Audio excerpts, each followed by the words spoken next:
My name is Mila Rowan, and I grew up in an orphanage where my story began not with love or comfort, but with silence, survival, and the quiet hope that one day I'd find where I truly belong.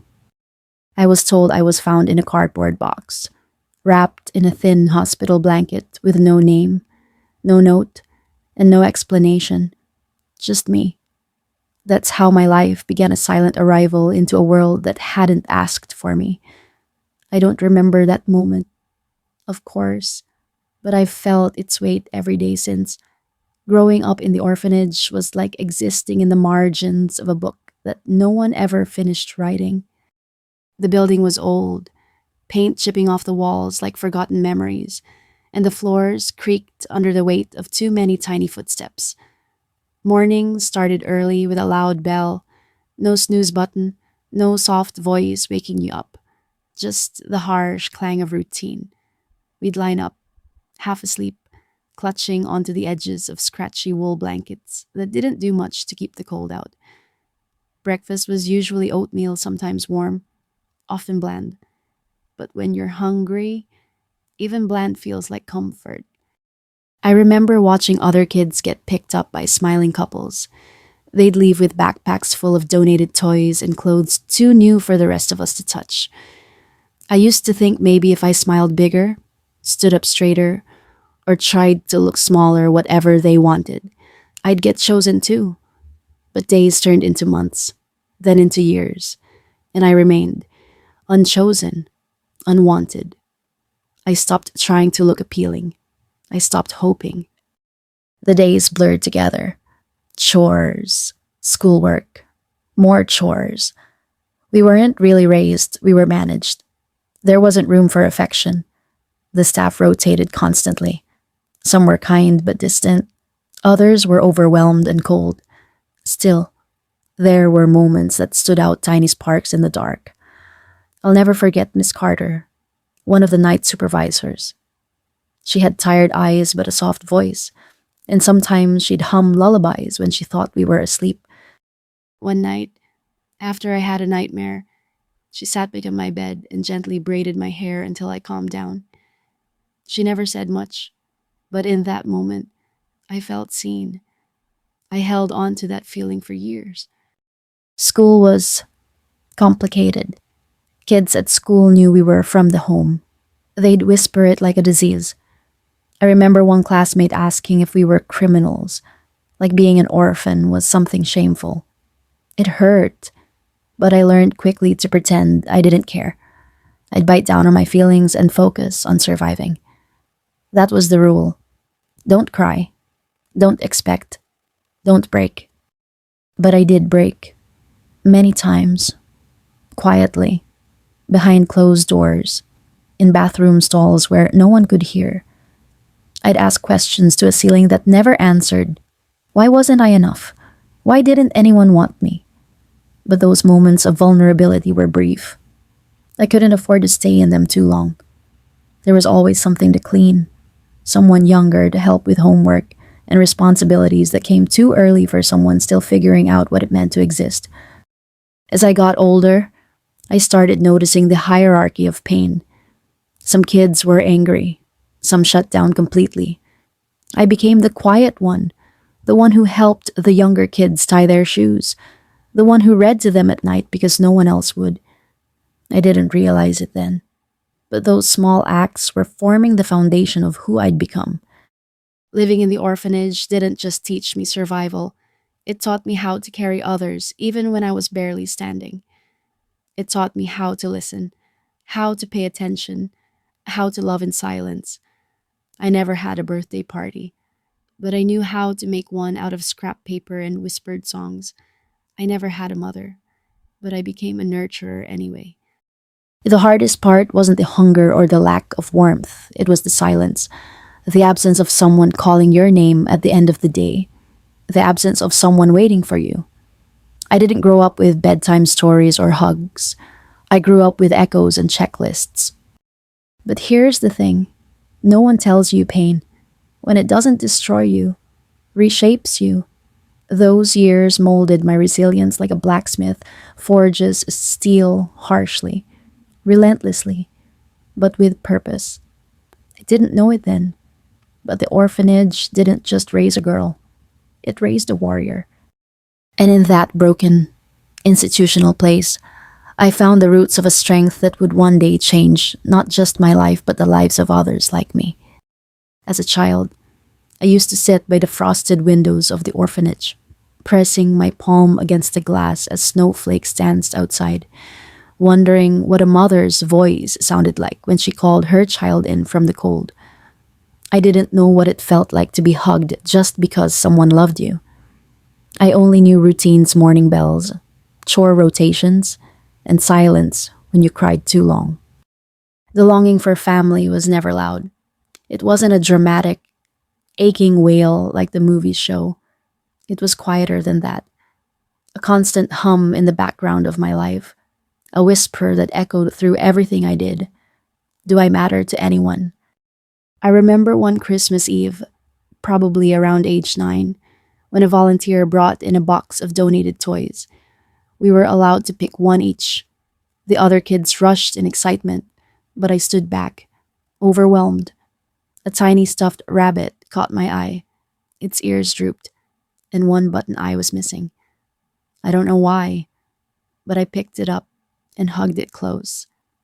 That night, I named her Bella and whispered stories to her under my blanket, pretending she was a gift from my real mom.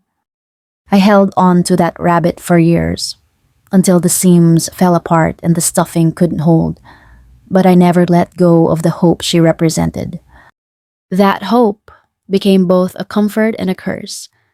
Every time a couple came to visit the orphanage, I would hold my breath. I'd fix my hair, sit up straighter, smile wider, but they always walked past me. I started to believe there was something fundamentally wrong with me, like I had some invisible flaw that only the outside world could see. It chipped away at my self worth. How could I love myself when no one else seemed to want to? But life has a way of offering connection in the most unexpected places. There was Lily, a girl 2 years younger than me, who arrived with nothing but a small paper bag and tear streaked cheeks. I recognized that look, the disorientation, the fear, the hollow stare of someone recently abandoned. I sat next to her during lunch that day and quietly slid my bread roll onto her tray. We didn't speak much at first, but that simple gesture became the beginning of a bond neither of us expected. Over time, Lily became like a sister to me. We shared secrets, hand me down sweaters, and dreams scribbled in the backs of old library books. She once told me, "If I ever find a real family, you're coming with me." We both laughed, knowing it was unlikely, but the sentiment mattered more than the probability. Then there was Mr. Jacobs, a retired math teacher who volunteered every Thursday to tutor us. He wasn't particularly warm or emotional, but there was a steadiness to him.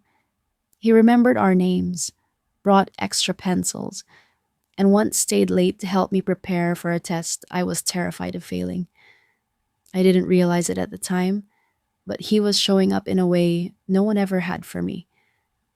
That consistency, week after week, began to heal something I didn't know was broken. These people, Lily, Mr. Jacobs, even some of the younger kids I helped with homework began forming something in my life that felt a lot like family. Not the kind from storybooks or holiday commercials, but something real, something chosen, built slowly through shared pain, quiet loyalty, and the deep human desire to belong. I started to understand that family isn't always about blood or legal documents. Sometimes it's about who stands with you when you're most alone, who listens without judgment, who remembers your favorite color, or the way your hands shake when you're nervous. It's the people who show up, again and again, even when they don't have to. That understanding changed me. It softened the sharp edges inside me, made me more open to connection, less afraid of rejection. I began to let people in, not just physically, but emotionally. And in doing so, I found pieces of myself I didn't know I was missing. Even now, years later, I still carry that yearning. I think everyone does, in some way, but I've learned that the ache can become a bridge instead of a wall. That connection doesn't always look like what we imagined, but it can still feel like home. In a world that often treats orphans as statistics, I became a story about how even the most overlooked lives can bloom in the cracks, and how sometimes the deepest love grows from the most unexpected places. No one teaches you how to fight for yourself when you're a child with no one in your corner. You just learn, eventually, through fire, through silence, through all the little battles that no one else even sees. For me, surviving the orphanage wasn't just about food or shelter. It was about learning how to exist in a world that never once paused to make room for me. One of the earliest challenges I remember came in the form of a mistake that wasn't mine. I was 11. A group of older girls had snuck into the staff kitchen and stolen a bag of cookies. I had been in the hallway, reading a tattered paperback, completely unaware. But one of the girls didn't like me. Maybe I reminded her too much of herself and she pointed the blame in my direction. No one questioned it. No one asked. They just handed me the punishment: a week of no recreation time and kitchen duty after dinner. At first, I cried angry tears, the kind that burn because you know you're not just being punished, you're being forgotten. But by the third night of scrubbing dishes in silence, something inside me shifted. I stopped pleading for fairness. I stopped waiting to be rescued. I began paying attention, listening, watching, learning how people moved, how power worked, how silence could be a shield if you knew how to use it. It wasn't the last time I'd be blamed for something I didn't do, but it was the first time I stopped feeling powerless. Middle school was no easier. I was the girl with government issued shoes and a home address labeled NA on school forms. Kids whispered, teachers overlooked, and every time we had a family day, I had asked to stay in the library. I couldn't bear to watch classmates run into their parents' arms while I returned to my bunk bed and rationed shampoo. But in all that emptiness, something unexpected grew grit. I wasn't the smartest in the class, but I was the one who stayed after hours to figure out math problems I didn't understand. I wasn't the most talented in music club, but I was the first to volunteer to help clean up after practice. I wasn't picked first in anything, but I always showed up. That became my quiet rebellion, showing up when I had every reason not to.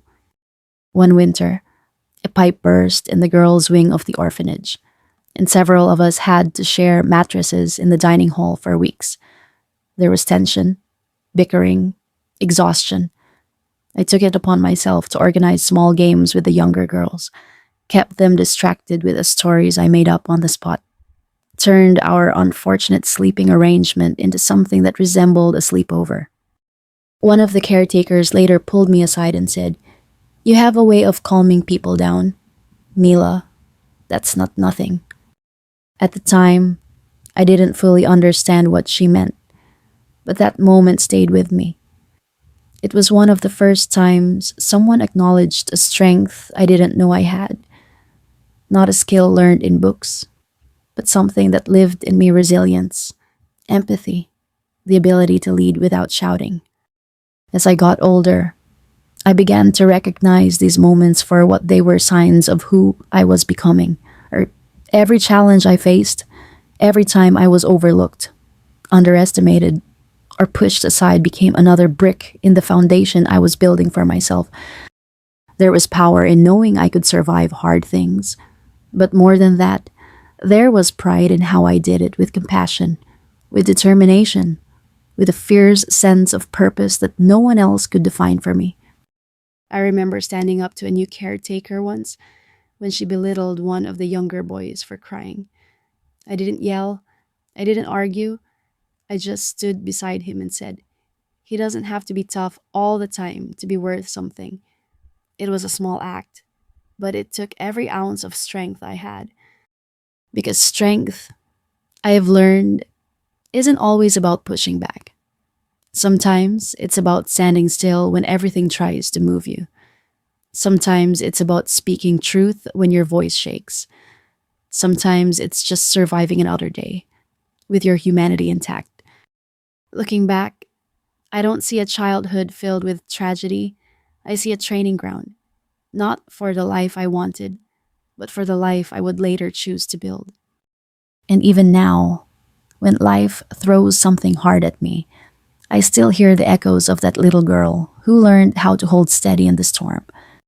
She's still here, and she's still fighting. There's something strange about stepping into a world that never expected you to make it. You carry the silence of where you came from like a shadow, but if you look close enough, it's also a map. I remember the day I got my acceptance letter to college. I was 17, sitting on the edge of my bunk bed with trembling hands, holding the envelope like it might disappear if I blinked too long. I had applied in secret, using library computers and the scholarship waiver I'd begged for, and there it was. We are pleased to inform you. It was the first time I felt like the world had whispered yes to me. Leaving the orphanage was like being thrown into an ocean with no compass, no family to help me move in, no money for dorm decorations, just two duffel bags, a few thrifted clothes, and the determination of someone who had only ever survived by betting on herself. College was a shock. Not academically, I was used to working twice as hard to keep up, but socially, I didn't know how to make small talk about family vacations or inside jokes from high school. I kept my past close to my chest, like a wound that hadn't quite healed.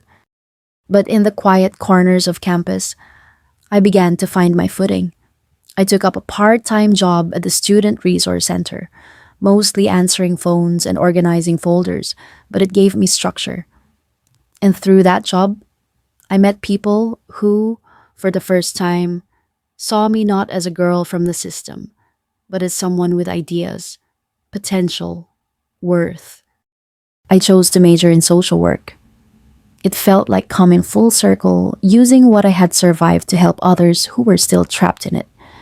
The coursework was tough, the practicum tougher. But for every paper I submitted and every night I stayed up rereading case studies, I felt something inside me settle. I wasn't just chasing survival anymore. I was chasing purpose. The defining moment came during my junior year. I volunteered with a nonprofit that ran mentorship programs for at risk youth. I was paired with a 13-year-old girl named Ania. She was bright, guarded, and furious at the world. I recognized that fire because it used to live in me. Week after week, she resisted me, gave one word answers, rolled her eyes, until one afternoon, when I shared a story about being wrongly punished in the orphanage, she looked up, narrowed her eyes, and asked, "That really happened to you?" I nodded. She didn't say anything, just sat quietly. But the next week, she brought me a drawing, just a stick figure with long brown hair standing in front of a house. The caption read, "Miss Mila has a heart." That moment cracked something open in me. I realized that my past wasn't something to hide. It was the very thing that gave me the power to connect, to uplift, to understand pain in a language deeper than words. From that point on, everything sharpened. I started speaking at youth panels, advocating for policy change, mentoring younger students. My story wasn't unique, but it mattered because every time I shared it, someone else felt a little less alone. After graduation, I didn't chase prestige, I chased impact. I joined a grassroots organization focused on transitional housing for youth aging out of the foster system. We didn't have much, just passion, spreadsheets, and way too much instant coffee. But we changed lives, including mine. Eventually, I founded my own initiative, the Bridge Project. It's a space for orphaned and fostered youth to receive mentorship, mental health support, and real world guidance. It's not flashy, but it's real. It's needed. And every kid who walks through those doors becomes a living reminder of why I do what I do. My path to success wasn't paved in accolades or applause. It was carved through resilience, through the people I served, and through the truth that your past can be the seed of your purpose if you're brave enough to own it. Now, when I speak to young women who feel unseen, I tell them this: you are not the labels they gave you. You are not defined by who walked away. You are who you choose to become, and that choice belongs to you alone. For me, success isn't a title or a salary. It's the quiet knowing that I turned my pain into power, that I became the person I needed when I was younger. And in doing that, I found exactly who I was meant to be. For the longest time, the word family felt like a door I was never meant to walk through. I used to imagine what it might feel like to sit at a dinner table and pass the mashed potatoes, to argue over whose turn it was to do the dishes, to be grounded for breaking curfew, and know it was because someone cared enough to set boundaries. Those images were distant, stitched together from books I read and commercials I watched, not from any memory of my own. But as I got older, something began to shift. I started to see that family didn't have to be something you were born into. Sometimes it was something you built slowly, intentionally, piece by piece. My first real taste of that came during college. I couldn't go home for holidays, there was no home to go to. One year, my friend Jasmine invited me to spend Thanksgiving with her family. I almost said no. I didn't know how to sit at someone's table without feeling like an outsider, but I went. I'll never forget how her mom, a vibrant woman with a loud laugh and flower on her shirt, hugged me like I was hers. No hesitation, no questions, just warmth. At dinner, Jasmine's younger brother asked if I was her cousin. We all laughed, but inside, I wanted to cry, not because it hurt, but because, for a brief moment, I felt like I belonged. Moments like that were small miracles for someone like me. Over the years, I kept collecting people souls who saw me, stood by me, stayed. There was my mentor, Danielle, who didn't just help me navigate the nonprofit world, but showed up when my first grant proposal got rejected and reminded me that one no didn't define me. There was Marcus, my colleague and friend, who brought me soup when I was sick and proofread every late night funding pitch. And then there was Lily.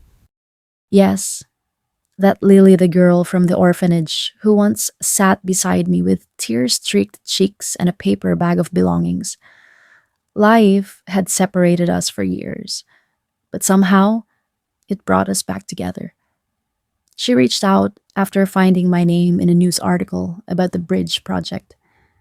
When we met again, older but still carrying pieces of our younger selves, it was like a part of my heart clicked back into place.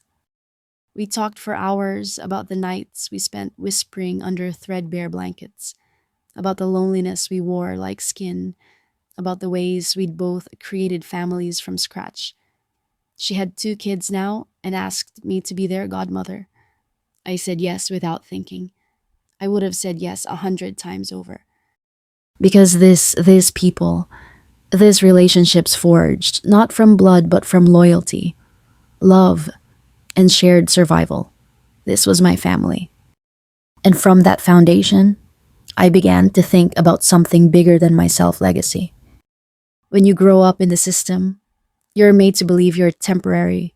Your clothes, your beds, your caretakers, they all change. Nothing feels permanent. No one expects you to leave behind anything lasting. But I refused to disappear. My work with the Bridge Project became more than just a career, it became a calling. Every young person who walked through our doors came in with a story heavy on their shoulders. And I saw them. not just because I'd been there, but because I never stopped being one of them in some quiet way. I made it my mission to give them what I never had: consistency, community, and the unshakable belief that they mattered. We created mentorship programs, life skills workshops, safe housing options. We celebrated birthdays, graduations, even the small wins like passing a driver's test or cooking a meal for the first time. We built a place that whispered to them what the world so often forgot to say: you belong here. You are not broken. You are loved. That is my legacy, not in buildings or plaques, but in the ripple effect of life has changed. In the young woman who went from sleeping on a shelter floor to launching her own bakery. In the boy who aged out of foster care and is now studying to be a social worker. In the laughter that echoes through our center on Friday nights, long after the official hours have ended. I may not carry a family name passed down through generations, but I've created something just as powerful: a legacy of hope, connection, and the kind of love that chooses you again and again. And in doing so, I have learned this family isn't about where you begin. It's about who stands with you as you become. For a long time, I didn't know I had a voice that mattered. When you grow up being passed over, spoken for, and dismissed, you start to believe your words don't hold weight, that what you feel, what you need, what you dream of won't ever take root beyond the confines of your own mind. But healing is strange. It doesn't come in one sweeping moment. It comes in pieces, unexpected, unglamorous, often wrapped in discomfort. And somewhere between surviving and becoming, I began to find my voice, not just to tell my story, but to make space for others to tell theirs too. It began quietly. I was invited to speak at a local youth shelter about my experience aging out of the foster system. I almost said no. I didn't see myself as someone worth listening to. But a friend pushed me, said, "Mila, you've lived what they're still going through. You owe them the truth." So I stood there, in front of a room full of kids who reminded me of myself, too guarded to cry, too tired to hope. My hands shook as I held the mic. I looked around and said, "I know what it feels like to not be picked. I know what it means to carry your whole world in a trash bag, but that's not the end of your story. It's the beginning of your power." And something shifted. After that night, one girl came up to me. She didn't say much, just hugged me and whispered, "Thank you for not pretending." That stayed with me. Because for people like us, truth is sacred. Too often, the world wants a neat version of your pain, a redemption arc that skips the ugly parts. But real healing, it's messy. It's showing your scars, not to seek pity, but to say, "I made it through, and you can too." I started saying yes more to speaking panels, to writing articles, to mentoring at risk youth. Every time I stood in front of a room or sat beside a scared teenager, I saw the same questions in their eyes. I used to ask, "Am I worth something? Can I make it out? Will this hurt forever?" And every time, I answered with honesty, "Yes, you are. Yes, you can. And no, it won't." But inspiring others came with its own challenges. The more visible I became, the more people tried to define me. Some called me a success story. Others wanted to use me as a symbol of what's possible when the system works. But I wasn't a product of the system, I was a survivor of it. My strength didn't come from being rescued. It came from enduring, rebuilding, and refusing to let my circumstances dictate my worth. I had to learn how to set boundaries, how to speak from truth without re traumatizing myself, how to protect my peace while still showing up for others. One of the most powerful lessons I learned was that helping doesn't always mean fixing. Sometimes it's just standing beside someone in their pain and saying, "I see you, I hear you, I've been where you are." My work grew into something I could have never predicted: Former foster kids began reaching out from across the country. Some asked for advice, others just needed to hear, "You're not alone." I didn't have all the answers, but I had my story, and sometimes that's enough. I began organizing retreats for young adults who aged out of care weekends where they could just be. No forms to fill, no caseworkers watching, just bonfires, open conversations, laughter, and silence where it was needed. We cried together, we healed together. We reminded each other that joy is a form of resistance too.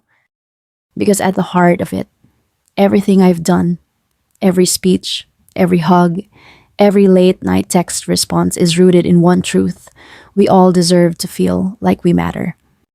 And I've learned that sometimes your greatest pain becomes your greatest tool for connection.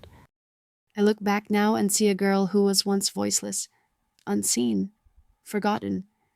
She now speaks to rooms full of people, writes letters of hope, and stands with others in their darkest moments, not because she was lucky, but because she chose not to give up. And that is the legacy I never planned, but now fiercely protect to show others that their story doesn't end in survival. It can begin there. There was a time in my life when I believed love had to be earned.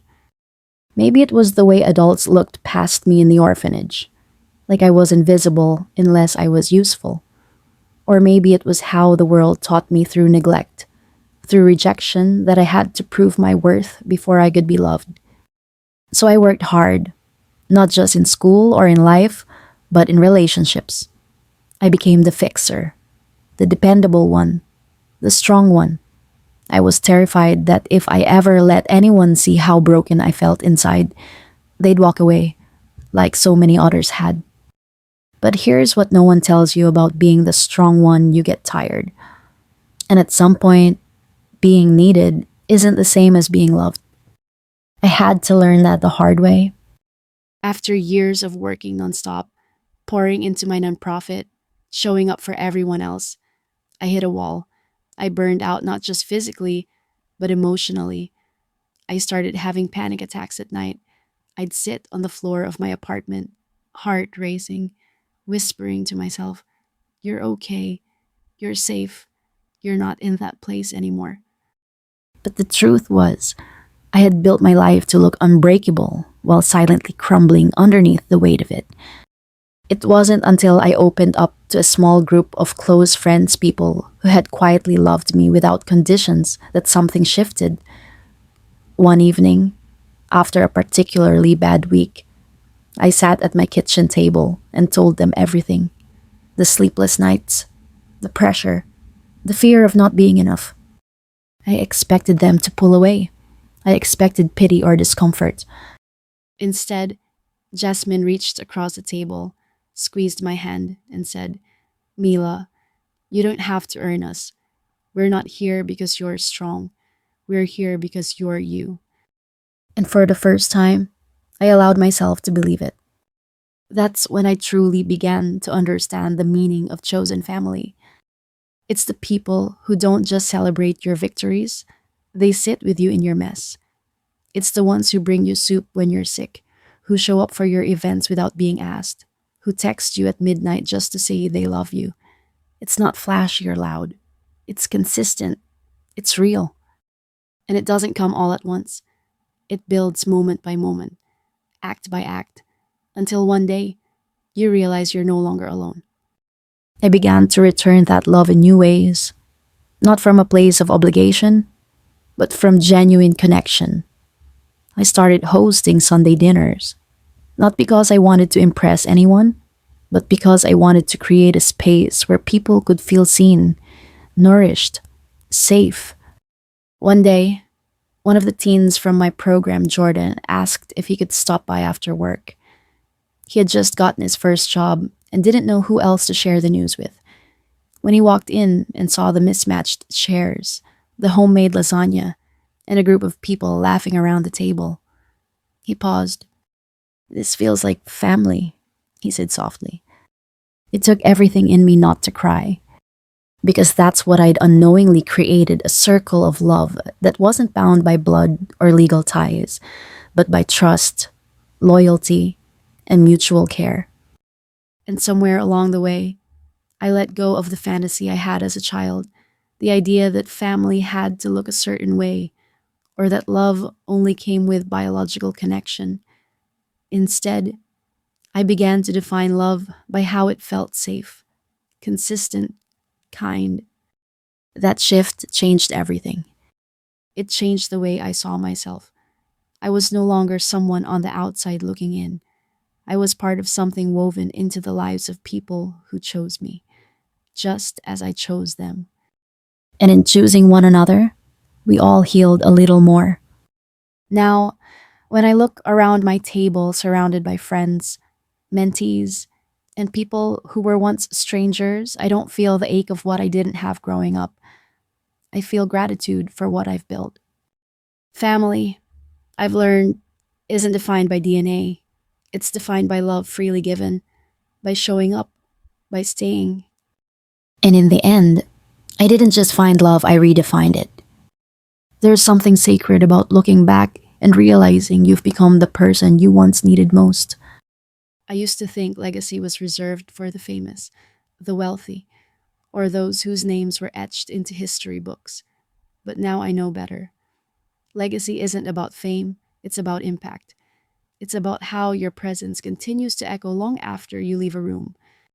For me, that echo started in silence, in the quiet halls of an orphanage where no one knew my name unless I was in trouble, in the broken spaces between being left behind and choosing to stand tall anyway.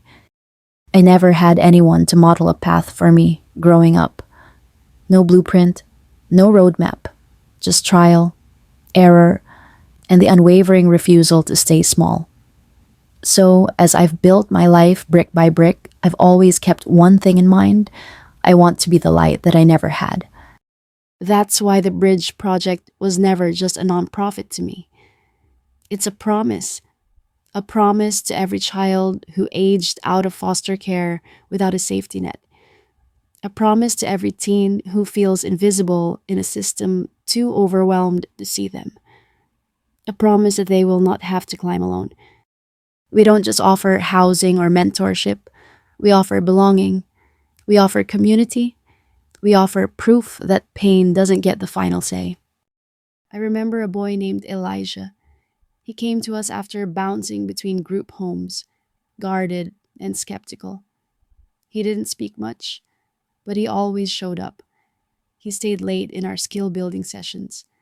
One night, I found him sitting in our quiet room, tears in his eyes. I don't know how to be anything, he whispered. I don't even know who I am. I sat beside him and said something I wish someone had said to me. You're not a project to fix. Elijah, you're a person becoming. That conversation was a turning point for both of us.